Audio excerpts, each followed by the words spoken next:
Askan Wi est la dernière étape de notre participation à ce long processus électoral que nous avons entamé pour nous au niveau de Y'en a marre depuis fort longtemps. Après avoir poussé les jeunes à s'inscrire sur les listes électorales, après avoir incité les jeunes à aller retirer leurs cartes et que nous continuons à faire dans le cadre de la campagne Parel, nous avons lancé l'ultime phase qui consiste à Wallu Askan Wi, la part du peuple. Wallu Askan Wi pour une meilleure interaction entre les électeurs et les candidats. Wallu Askan Wi pour un dialogue sincère autour des seules préoccupations des Sénégalais. Wallu Askan Wi pour que le Sénégal et les Sénégalais soient simplement prioritaires. Au moment où les candidats parlent de leur programme, on veut faire ressortir les programmes des Sénégalais. Qu'est-ce qu'eux qu'ils pensent? Mais ceux aussi qui détiennent des solutions, comment est-ce qu'ils vont venir interagir avec le peuple? Pourquoi Wallu Askan Wi? Parce que nous estimons que la meilleure manière d'être utile pour nous en tant que citoyens sénégalais, c'est de fouetter la participation à l'élection. Et pour le faire, rien de plus que d'inciter un débat autour des programmes et non pas un débat autour des identités fractricides, des identités qui nous divisent, telles que l'ethnie, la confrérie ou l'appartenance géographique. Si nous faisons en sorte que les programmes, si nous faisons en sorte que les préoccupations des Sénégalais soient le seul objet de nos discordances, soient le seul objet de nos divisions, pour nous, les gens iront voter massivement. Wallu Askan Wi est une journée citoyenne dans la campagne. Une journée citoyenne dans la campagne en sens où on s'ouvre à tous les autres membres de la société civile pour que cette journée citoyenne, qu'on parle que de l'intérêt du Sénégal, que ceux qui ont des projets et ceux qui sont admis à être candidats, qu'ils viennent parler avec ceux qui ne sont d'aucun bord. Parce que c'est vrai que chaque candidat fait le tour du pays et rencontre ses militants, et rencontre même des Sénégalais peut-être lambda. Mais ici, nous voulons offrir un plateau à ceux qui ne sont d'aucun bord, à venir interagir, mieux comprendre, pour mieux décider et décider utilement pour le pays, en tout cas pour le bénéfice du Sénégal. Donc c'est ainsi que nous avons contacté tous les candidats, tous. Mais pour l'instant, il n'y a que 4 qui ont donné leur accord ferme. Je ne dis pas accord de principe, mais ils ont marqué leur adhésion et ont décidé de venir participer à ce programme de Wallu Askan Wi. Il s'agit du professeur Issa Sall du PUR, de M. Idriss Seck de la coalition Idy 2019, de M. Ousmane Sonko de la coalition Sonko 2019 et aussi de M. Madické Niang de la coalition Madické 2019. Les 4 ont donné leur accord de principe pour venir interagir avec les Sénégalais qui ne sont d'aucun bord. Et le reste, il nous reste le candidat de la coalition Benno Bokk Yakaar. Nous avons pris contact avec eux comme nous avons pris contact avec les autres. Les autres ont été plus réactifs, mais nous ne décourageons pas, espérons qu'ils viendront à ce jour assister. Une autre façon de dire le sous-débat, puisqu'il y a d'autres internautes qui ont lancé ce... Oui, sous-débat est une bonne initiative que nous encourageons. Mais sous-débat vise à organiser un débat télévisé, comme on le dit à l'occidental, entre les candidats. Ici, ce n'est pas un débat entre les candidats, c'est une interaction entre les candidats et des citoyens peut-être qui n'ont pas accès à eux. Donc, les candidats ne se retrouvent pas, mais ils passeront tout au long de la journée, un à un, et chacun viendra interagir et prendre des engagements devant ces Sénégalais qui sont de combat. Nous avons entendu Maître Abdoulaye Wade donc appeler au sabotage de ces élections, donc à l'abstention même, affirmant qu'il ne va pas y participer. Quelle est votre position? La position de Y'en a marre, quand il s'agit de boycott, est de toujours dire que le boycott n'est pas la meilleure manière de consolider une démocratie. C'est notre point de vue. N'oublions pas qu'en 2012, à la veille des élections, où Y'en a marre était dans le programme Sama Askan Sama Bakkan, qui consistait à descendre dans la rue et d'imposer à Abdoulaye Wade de se retirer du processus électoral, si vous vous rappelez, parce qu'on estimait qu'il n'était pas candidat. Jusqu'à la veille des élections, Y'en a marre a estimé qu'il ne fallait pas boycotter. Au moment pourtant où une bonne partie des gens avec qui nous étions sur le terrain, dans le cadre du M23, avaient décidé de boycotter. Y'en a marre avait décidé de ne pas boycotter et d'aller voter, en 2012 déjà. Pendant le référendum, aussi, des partis ont estimé qu'il fallait boycotter le référendum. Y'en a marre a estimé qu'il ne fallait pas boycotter, qu'il fallait voter. C'est pour ça d'ailleurs qu'on avait voté non et on a obtenu un non historique. Parce que pour la première fois, quelque chose d'inédit, même pas au Sénégal, mais en Afrique, le non a atteint plus de 5%. Et qu'un candidat qui vient fraîchement d'être élu n'arrive pas à avoir un plébiscite. C'était assez C'était assez illustratif de quelque chose. Et assez important. Pour nous, c'est un pas important pour la démocratie sénégalaise. Aujourd'hui encore, nous sommes d'accord que le processus a été tenu de manière tendancieuse. Nous sommes d'accord que l'exclusion des candidats par le parrainage qui n'a pas été un acte, un moment de consensus pour le débat politique. Tout ça participe à jeter le discrédit sur le processus. Mais nous estimons que tout ça ne peut pas nous décourager, nous, en tant que citoyens lambda, à aller voter. Et nous pensons que la meilleure stratégie, même pour ceux qui combattent directement Macky Sall et ceux qui veulent même son poste, ce n'est pas de boycotter la présidentielle. Et nous estimons que d'ailleurs, peut-être que la position d'Abdoulaye Wade va évoluer d'ici là. Il nous a appelés à boycotter, nous l'appelons à venir voter massivement. Et que chaque Sénégalais aille voter. L'appel qu'il a lancé au boycott, nous lui rétorquons un appel d'un vote massif et d'un vote dans le calme et dans la sérénité. Parce que nous estimons que, même s'il est contre Macky Sall, la meilleure manière d'aider Macky Sall à gagner au premier tour aujourd'hui, c'est de boycotter les élections. Parce que l'opposition l'avait fait en 2007, et Abdoulaye Wade lui-même, quand l'opposition a boycotté les élections législatives de 2007, lui, il était avec Macky Sall, il est allé voter. Ils ont voté, ils ont une majorité trop confortable même au Parlement, ce qui a découlé sur la création de Front Siggil Sénégal, qui a donné plus tard les assises nationales, qui a été le ciment de ce qui a fait gagner... Bon, bref, ça, c'est une autre histoire. Mais l'essentiel, c'est que la stratégie du boycott n'est pas Y'en a marre. Nous ne pouvons pas faire la campagne par elle.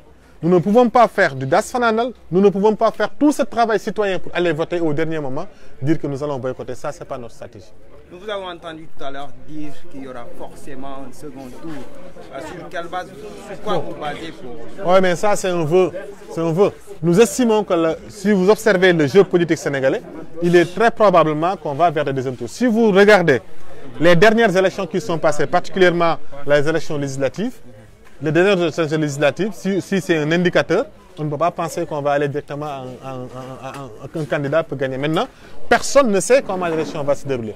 Mais moi, notre penchant pour la démocratie sénégalaise, pour que notre démocratie continue à être forte, pour nous, il faudrait forcément un deuxième tour. Ok, tu vois donc, Wallu Askan Wi, solos Wallu Askan Wi. waaw solos wàllu askan wi. micro jox ko micro. xaaral ma la.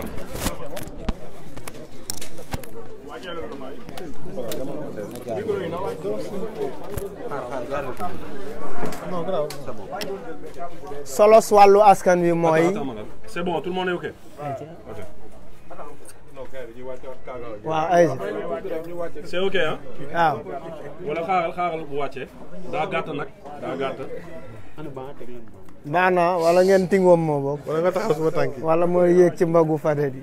yes importance solos wàllu askan wi mooy xew-xew bu mujj ci xew-xew yi Y'en a marre amal ci at mi yëpp ci depuis 2012 ci processus électoral ci ni ñuy organiser élection bi ñenn ñi parti d'opposition yi wala yeneen société civile yi tànne am nu ñuy liggéeyee mouvement Y'en a marre dafa tànn askan wi jëm ci askan wi ci gox yëpp di waxtaan ak ñoom pour suuxat démocratie pour dundal ko xamal leen lan moo war a doon taxawaayu citoyen donc wéyal liggéeyam ci ñaax askan wi surtout ndaw ñi ci biir loolu ñu gis ni bi Macky Sall dogoo ak digéem 5 ans lay def ne 7 ans lay def convoqué référendum Y'en a marre dafa jël position ne àndul ci loolu leen nennoo dem référendum pousser sénégalais yi pour ñu woote non bi ñu également bëggee woote loi bi ci parrainage bi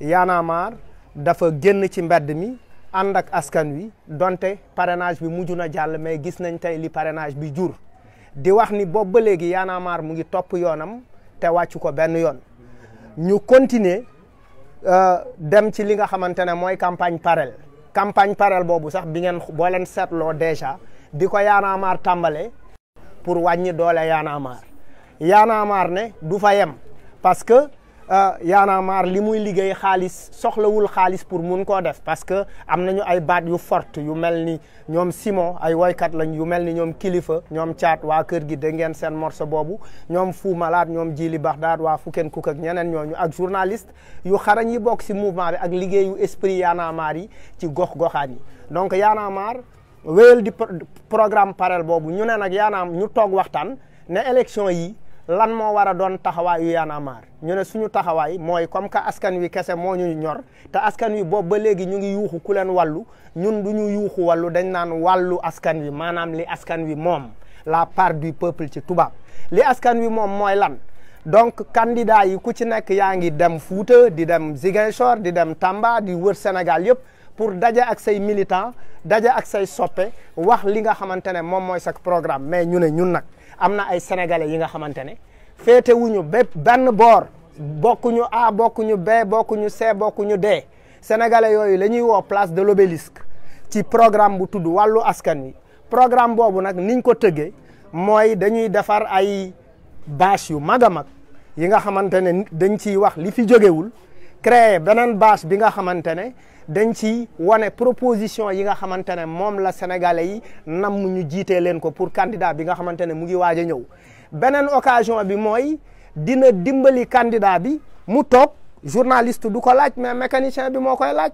dina dimbali candidat bi jaaykatu jën bi ne ko waaw yow mii nangam nee nga lii ak lii waa yow boo ñu jiitee fan ak fan nga ma jëmee man lii ak lii laa yaakaar loo xam ci lii ak lii donc mu nekk benn interaction maanaam benn waxtaan bu direct diggante candidat yi ak effectivement ñi nga xamante ne ñoom faruñu fenn li ci leneen li mooy ci niñ ko commencé doxalee daje nañu ak ñeenti candidat Ousmane Sonko ak coalition am Issa Sall ak coalition am Madické Niang ak coalition am Idrissa Seck ak coalition am ñi nga xamante ne nag ñoo féete ci nguur gi yombu ñoo jot def nañu ay jéego bind nañ ay bataaxal woote nañu mais xaddi wuñu benn yoon parce que yaakaar nañ ni pour rek mën a taxa tëddee njaaxaanaay ñëpp lañ ci war a boole pour bañ a am pété muy kuje gi ak ñi nekk ci nguur gi ñëpp la ñu invité pour ñu bokk ci programme boobu parce que ku ci ne ci ñoom mu ngi naan askan wee ma ñor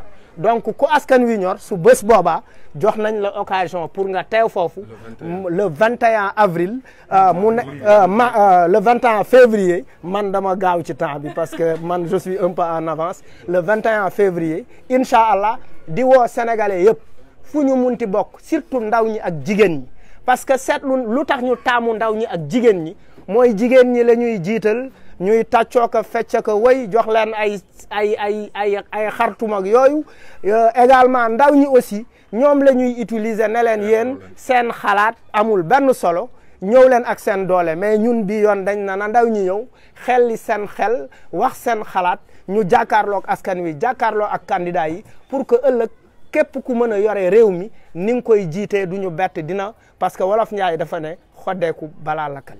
njiitu réew ma woon maître Abdoulaye Wade o ngir ñu jalgati rek jongante yi nga xam ne salfaañe jongante yi nga xam ne ci lañ jëm lan moo ci seen taxawaay. dama ne li Abdoulaye Wade woote ci ni ko caat tënke mooy ak ñun niñ ko comprendre mooy dafa mel ni ku bëgg a woo sénégalais ci boycott ñun yaakaar nañ ne nag Abdoulaye Wade ak xarañaayam si démocratie ak bëgg réew mi ñemewul woo ndaw ñi ci loolu parce que woot dafa am solo trop 2012 ndaw ñee woote li leen fi naqari jóge fi 2000 ndaw ñee woote li leen fi naqari jóge fi parce que quand même ndaw ñi ci lim ëpp nañu xaaju population bi donc ndaw ñi dañu war a bokk ci processus bi jusqu'au bout ñun nag jàpp nañ ni ay weeri léegi nag du ñu yegg si ba fii na ndaw ñi déet affaire bi du woot génn ci mbedd mi la taal pono yi déedéet dëkk bi dëkku jàmm la ak salaam dëkk bi dëkk bu baax la